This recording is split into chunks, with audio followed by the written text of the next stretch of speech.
എനിക്ക് അതുകൊണ്ട് എനിക്കൊന്നും പറയാൻ പറ്റിയില്ല. കാരണം വെച്ചിട്ടുണ്ടെങ്കിൽ എൻ്റെ ആ സിറ്റുവേഷൻ അങ്ങനത്തെ ഒരു വ്യത്യാസം ഞാൻ തിങ്ക് ചെയ്തില്ല. നീ പറഞ്ഞിട്ടാണോ എനിക്ക് കോൾ വന്നതൊന്നും ഞാൻ ചിന്തിച്ചില്ല. ഞാൻ കുറച്ച് ദിവസം കഴിഞ്ഞല്ലോ, ഞാൻ ഇതായിട്ട് എനിക്ക് എന്താ പറയുക, നീ ഈ ഒരു ചിന്ത എൻ്റെ മൈൻഡില്ല.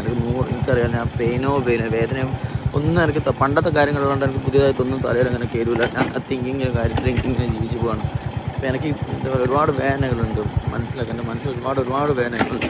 ഞാൻ അതിൽ അപ്പോൾ ഞാൻ ചിന്തിച്ചില്ല, അവൻ വിളിക്കുന്നത് നീ പറഞ്ഞിട്ടാണോ ഞാൻ വിളിക്കുന്നത്, എനിക്ക് അവൻ പറഞ്ഞിട്ടാണോ നീ വിളിക്കുന്നതെന്ന് എനിക്ക് അറിയില്ലായിരുന്നു. പക്ഷേ ഞാൻ സത്യം എനിക്ക് പിന്നെ തിങ്ക് ചെയ്താൽ മനസ്സിലായി. അവൻ്റെ സൈലൻസോ ആ കോളിലുള്ള സൈലൻസോ ഡീസൻ്റായിട്ടുള്ള നൃത്തം കണ്ടത് എനിക്ക് പിന്നെ ഞാൻ തിങ്കാക്കി, ഇത് നീ പറഞ്ഞിട്ടായിരിക്കും വിളിക്കുന്നത്. എനിക്ക് അങ്ങനെയാണ് ഞാൻ ഒരിക്കലും ഇങ്ങനെ എനിക്ക് സംസാരിക്കില്ല, ഇങ്ങനെ പെരുമാറില്ല. ഞാൻ നൈസായിട്ട് എനിക്കൊരു എന്താ പറയുക, എല്ലാം തെളിയിക്കാൻ എനിക്ക് ഏറ്റവും കൂടുതൽ തെളിയിക്കേണ്ടത്. കാരണം എനിക്ക് അത്രയും പെയിനുണ്ട്. ഞാൻ ചതിക്കപ്പെട്ടുകൊണ്ടിരിക്കുക. അതുകൊണ്ട് എനിക്ക് ഇതെല്ലാം തെളിയിക്കണം ഒരുപാട് ഇതുണ്ടായിരുന്നു. കുറച്ച് ഞാൻ പറഞ്ഞ ഒരുപാട് കാര്യങ്ങൾ നിങ്ങൾ പറയാണ്ട് എന്നെ മനസ്സിലാക്കി. നജാബ് പക്ക ഫ്രോഡാണ്. നീ അവൻ്റെ വലയിൽ വീഴുന്നത് പക്ക ഫ്രോഡാണ്, മൊത്തം ചതിയാണ്, പക്ക ഫ്രോഡാണ് നജാബ്, എന്നെ മനസ്സിലാക്കി.